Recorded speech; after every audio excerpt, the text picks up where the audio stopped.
Chapter 6. The ladies of Longbourn soon waited on those of Netherfield. The visit was soon returned in due form.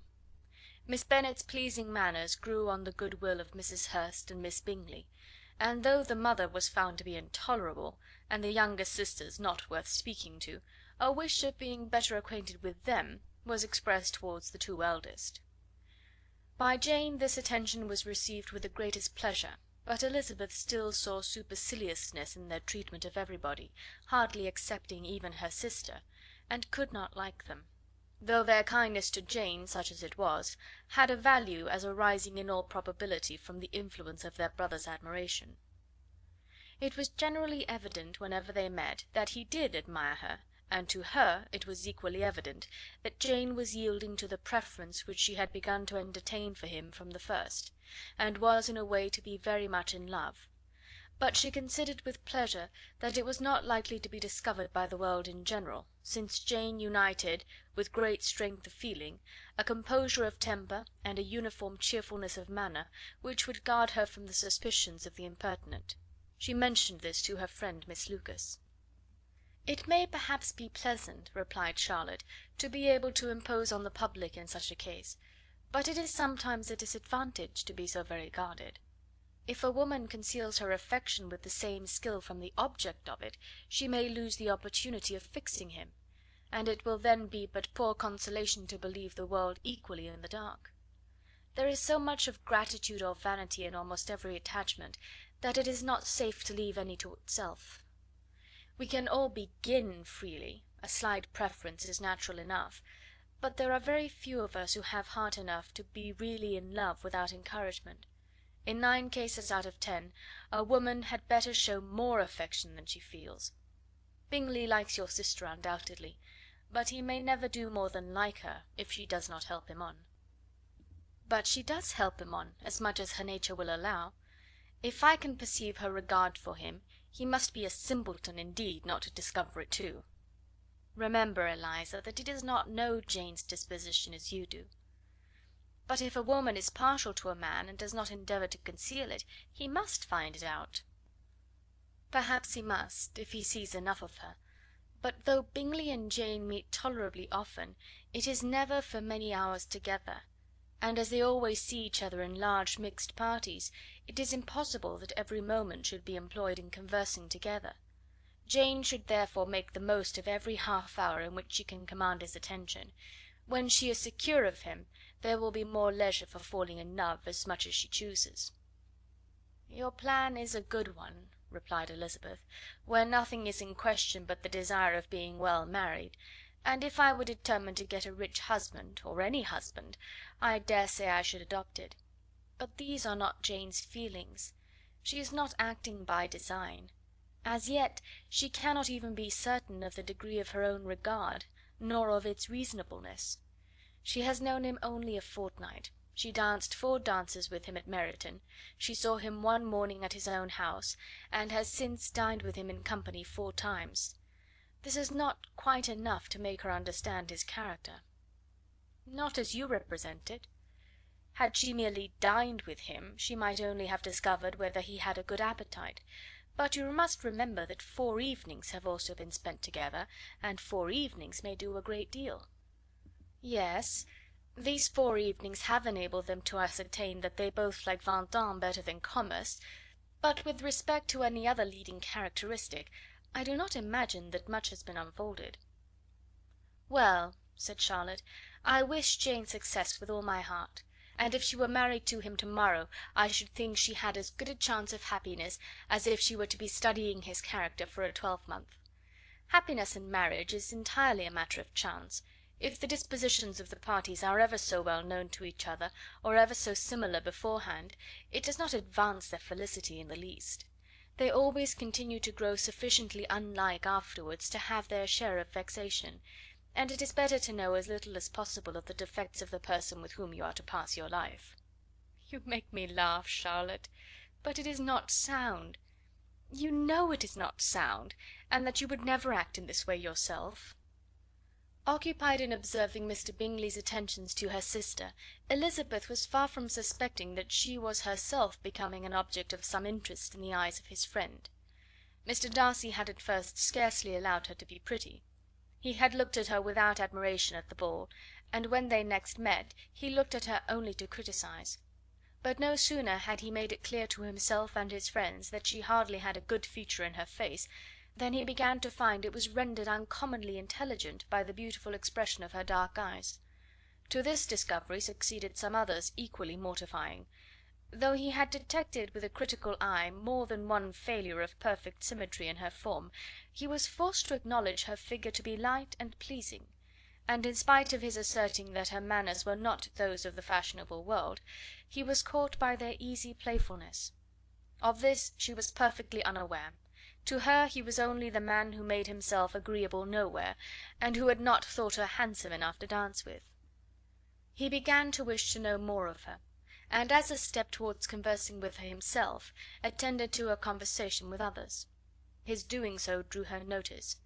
It was at Sir William Lucas's, where a large party were assembled. "What does Mr. Darcy mean," said she to Charlotte, "by listening to my conversation with Colonel Forster?" That is a question which Mr. Darcy only can answer. But if he does it any more, I shall certainly let him know that I see what he is about. He has a very satirical eye, and if I do not begin by being impertinent myself, I shall soon grow afraid of him. On his approaching them soon afterwards, though without seeming to have any intention of speaking, Miss Lucas defied her friend to mention such a subject to him, which immediately provoking Elizabeth to do it, she turned to him and said, "Did you not think, Mr. Darcy, that I expressed myself uncommonly well just now, when I was teasing Colonel Forster to give us a ball at Meryton?" "With great energy, but it is always a subject which makes a lady energetic." "You are severe on us." "It will be her turn soon to be teased," said Miss Lucas. "I am going to open the instrument, Eliza, and you know what follows." "You are a very strange creature by way of a friend, always wanting me to play and sing before anybody and everybody. If my vanity had taken a musical turn, you would have been invaluable; but as it is, I would really rather not sit down before those who must be in the habit of hearing the very best performers." On Miss Lucas's persevering, however, she added, "Very well, if it must be so, it must." And gravely glancing at Mr. Darcy, "There is a fine old saying, which everybody here is of course familiar with, 'Keep your breath to cool your porridge,' and I shall keep mine to swell my song." Her performance was pleasing, though by no means capital. After a song or two, and before she could reply to the entreaties of several that she should sing again, she was eagerly succeeded at the instrument by her sister Mary, who, having in consequence of being the only plain one in the family, worked hard for knowledge and accomplishments, was always impatient for display. Mary had neither genius nor taste, and though vanity had given her application, it had given her likewise a pedantic air and conceited manner, which would have injured a higher degree of excellence than she had reached. Elizabeth, easy and unaffected, had been listened to with much more pleasure, though not playing half so well, and Mary, at the end of a long concerto, was glad to purchase praise and gratitude by Scotch and Irish airs, at the request of her younger sisters, who, with some of the Lucases and 2 or 3 officers, joined eagerly in dancing at one end of the room. Mr. Darcy stood near them in silent indignation at such a mode of passing the evening, to the exclusion of all conversation, and was too much engrossed by his thoughts to perceive that Sir William Lucas was his neighbour, till Sir William thus began: "What a charming amusement for young people this is, Mr. Darcy! There is nothing like dancing after all. I consider it as one of the first refinements of polished society." "Certainly, sir, and it has the advantage also of being in vogue amongst the less polished societies of the world. Every savage can dance." Sir William only smiled. "Your friend performs delightfully," he continued after a pause, on seeing Bingley join the group, "and I doubt not that you are an adept in the science yourself, Mr. Darcy." "You saw me dance at Meryton, I believe, sir?" "Yes, indeed, and received no inconsiderable pleasure from the sight. Do you often dance at St. James's?" "Never, sir." "Do you not think it would be a proper compliment to the place?" "It is a compliment which I never pay to any place, if I can avoid it." "You have a house in town, I conclude?" Mr. Darcy bowed. "I had once had some thought of fixing in town myself, for I am fond of superior society, but I did not feel quite certain that the air of London would agree with Lady Lucas." He paused in hopes of an answer, but his companion was not disposed to make any, and Elizabeth at that instant moving towards them, he was struck with the action of doing a very gallant thing, and called out to her, "My dear Miss Eliza, why are you not dancing? Mr. Darcy, you must allow me to present this young lady to you as a very desirable partner. You cannot refuse to dance, I am sure, when so much beauty is before you." And taking her hand, he would have given it to Mr. Darcy, who, though extremely surprised, was not unwilling to receive it, when she instantly drew back, and said with some discomposure to Sir William, "Indeed, sir, I have not the least intention of dancing. I entreat you not to suppose that I moved this way in order to beg for a partner." Mr. Darcy, with grave propriety, requested to be allowed the honour of her hand, but in vain.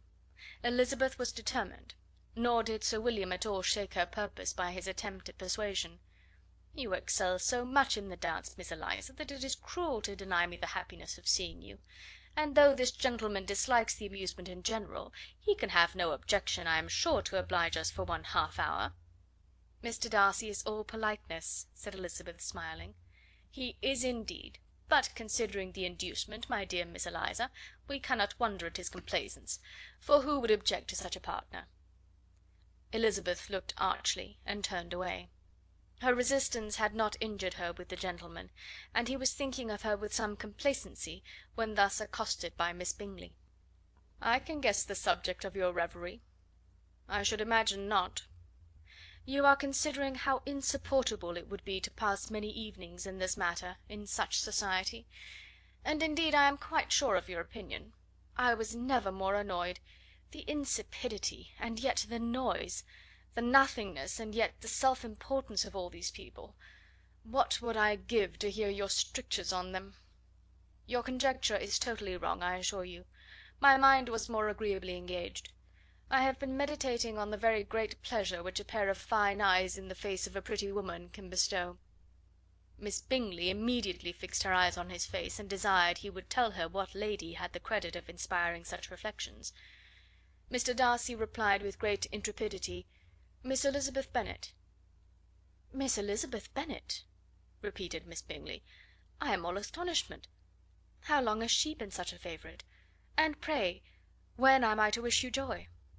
"That is exactly the question which I expected you to ask. A lady's imagination is very rapid. It jumps from admiration to love, from love to matrimony, in a moment. I knew you would be wishing me joy. Nay, if you are serious about it, I shall consider the matter as absolutely settled. You will be having a charming mother-in-law indeed, and of course she will always be at Pemberley with you." He listened to her with perfect indifference while she chose to entertain herself in this matter, and as his composure convinced her that all was safe, her wit flowed long.